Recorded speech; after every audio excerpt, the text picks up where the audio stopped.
नमस्कार मित्रों, स्वागत है आप सभी का एक नए लर्निंग वीडियो में। आज हम बात करेंगे नेशनल एल्यूमीनियम कंपनी लिमिटेड के बारे में, जिसका दूसरा नाम नाल्को के नाम से जाना जाता है।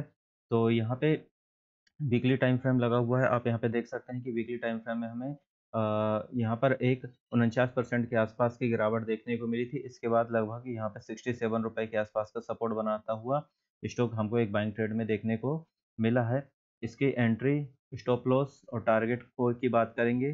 सबसे पहले हम यहाँ पर प्राइस एक्शन की बात करेंगे कि यहाँ पे हमें किस प्रकार का प्राइस एक्शन देखने को मिल रहा है और इसके अकॉर्डिंग किस प्रकार के टारगेट निकल के आ रहे हैं। तो सबसे पहले आपको डिस्क्लेमर देना चाहूँगा, यह वीडियो ओनली एजुकेशन पर्पस के लिए बनाया जा रहा है। इसमें किसी भी प्रकार के बाय सेल होल्ड करने की कोई सलाह नहीं दी जा रही है।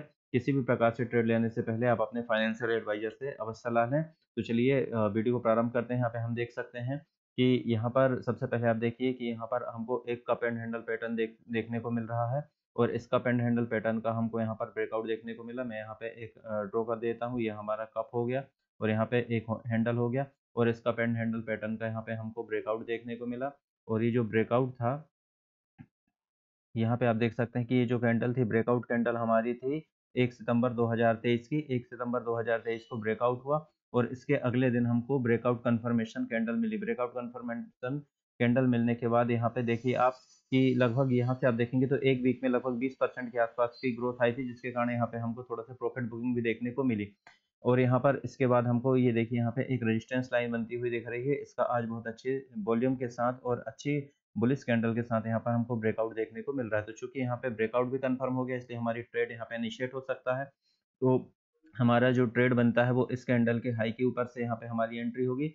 और स्टॉप लॉस के यदि हम बात करें तो यहाँ पे जो स्टॉप लॉस होगा वहाँ पे 91 रुपीज़ के आसपास का, 91.90 रुपए के आसपास का यहाँ पे हमारा स्टॉप लॉस यहाँ पे रहेगा। आप चाहें तो इस कैंडल के लो के ऊपर नीचे भी आप स्टॉप लॉस लग सकते हैं, लेकिन सेफ स्टॉप लॉस यहाँ पे 91.70 का रहेगा।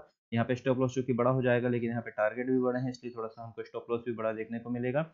अब यहाँ पे यदि हम थोड़ा सा प्राइस एक्शन को समझने की कोशिश करें तो आप यहाँ पे देख सकते हैं कि जो रेड लाइन है ये यहाँ पे 50 डे मूविंग एवरेज है, सिंपल मूविंग एवरेज है। तो यहाँ पे देखिए आप किस प्रकार से 50 डे मूविंग एवरेज को से सपोर्ट लेता हुआ यहाँ पे कंटिन्यूसली हमको स्टॉक ट्रेड करते हुए देखने को मिल रहा है। ये देखिए यहाँ पे वापस से देखिए 50 डे मूविंग एवरेज के पास आया और वापस से यहाँ पे हमको एक अच्छी ग्रोथ यहाँ पे देखने को मिली। अब मैंने सबसे पहले थोड़ा सा डिलीट कर देता हूँ। अब यहाँ पे आप देख सकते हैं कि 50 डे मूविंग एवरेज से सपोर्ट लेके फिर से हमको यहाँ पे 20% के आसपास की ग्रोथ देखने को मिली और यहाँ पे वापस से यहाँ पे 50 डे के मूविंग एवरेज के आसपास कंसोलिडेट करते हुए स्टॉक हमको ट्रेड करता हुआ दिख रहा है।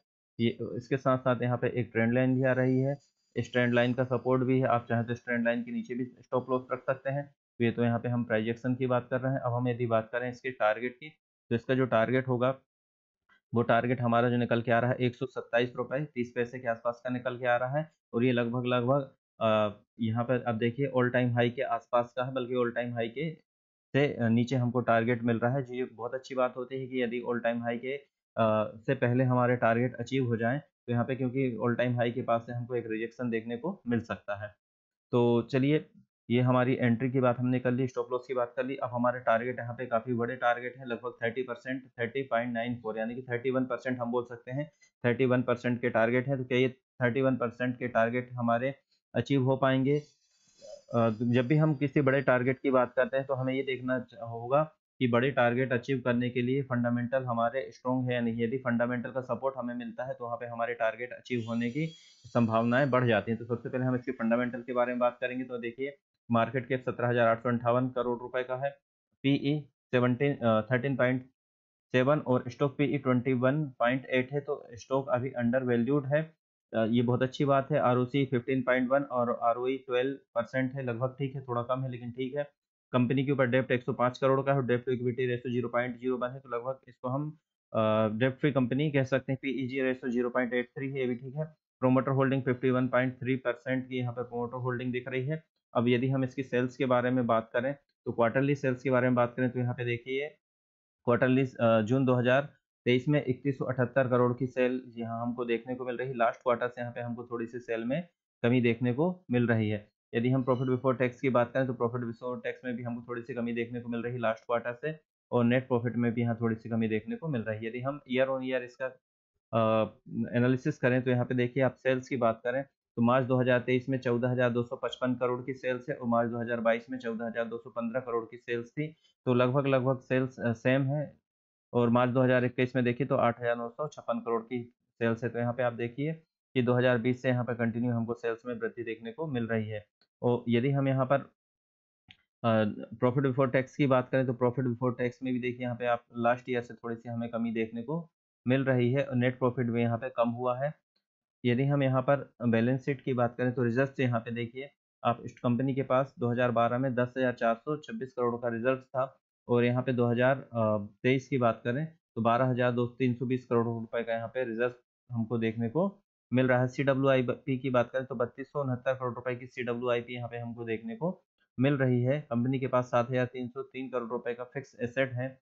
शेयर होल्डिंग पैटर्न की बात करें तो प्रमोटर के पास 51.28% की होल्डिंग है, एफआईआई के पास लगभग 15% की होल्डिंग है और डीआईआई के पास 15.38% की होल्डिंग यहाँ पे हमको देखने को मिल रही है। और पब्लिक की बात करें तो पब्लिक के पास 18.40% की यहाँ पे शेयर होल्डिंग पैटर्न देखने को हमको मिल रहा है। तो एफआईआई, डीआईआई और प्रमोटर के पास ये जो होते हैं स्ट्रॉन्ग हैंड्स होते हैं, स्मार्ट प्लेयर या बिग मनी बोल सकते हैं हम इनको। तो इनके पास होल्डिंग हमको ज़्यादा देखने को मिल रही है, तो ये स्टॉक के लिए बहुत अच्छी बात है। तो यहाँ पे हमने देखा कि कंपनी के फंडामेंटल किस प्रकार से हैं, साथ साथ एंट्री भी देख ली है। तो इसके बाद से हमको यहाँ से वॉल्यूम के हिसाब से देखें तो अच्छे वॉल्यूम के साथ यहाँ पे अच्छा कैंडल हमको देखने को मिल रही है। तो ये आज का एनालिसिस था। वीडियो में कमेंट करिए आपको एनालिसिस कैसा लगा हो, लाइक शेयर एंड सब्सक्राइब जरूर करें। एक बार फिर से कहना चाहूँगा कि ये वीडियो केवल एजुकेशन पर्पज़ के लिए बनाया जा रहा है, इसमें किसी भी प्रकार की बाय सेल या होल्ड करने की कोई सलाह नहीं दी जा रही है। आज के लिए इतना ही, धन्यवाद।